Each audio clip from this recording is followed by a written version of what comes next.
இந்த மகளிர் அணியுடைய தொடக்கம் எது தெரியுமா?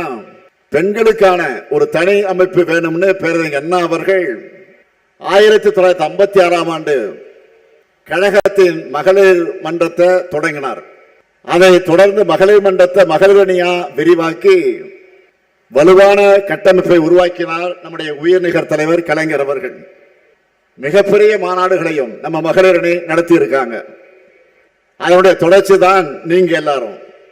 நிறைய இளம்பெண்கள் இங்க வந்திருக்கிறத பார்க்கும்போது பெருமையா இருக்கு.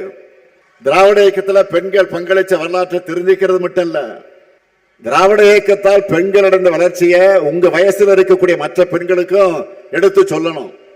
100 ஆண்டுக்கு முன்னே நம்முடைய முன்னோர் அவ்வளவு செஞ்சிருக்காங்களே, இப்ப நாம அதையும் தாண்டி பணியாற்றணும்னு உங்களுக்குள்ள ஒரு உத்வேகம் பிறக்கணும். எந்த நிலைமையில இருந்து நான் முன்னேறி வந்திருக்கோம்னு கொஞ்சம் யோசிச்சு பாருங்க. பெண்கள் படிக்க கூடாதுன்னு சொன்னாங்க, அடிப்படையை தாண்டி போக கூடாதுன்னு நிறுத்தி வச்சாங்க. ஆண்களை சார்ந்து மட்டுமே இருக்கணும்னு அடிமைப்படுத்தப்பட்டாங்க. அதையெல்லாம் உடைச்சு எரிஞ்சது யாரு? நம்ம திராவிட இயக்கம் தான். அதை மட்டுமா பண்ணணும்? தேவதாசி முறையை ஒழிச்சோம், சட்டம் போட்டு பெண்களுக்கு சொத்துரிமையை பெற்று தந்தோம். பெண் ஏன் அடிமையானால்னு கேள்வி கேட்டு பெண்களின் கல்வி உரிமை சம உரிமைக்கு நாம் போராடி இருக்கிறோம். அதனால இன்னைக்கு இவ்வளவு தூரம் முன்னேறி வந்திருக்கிறோம்.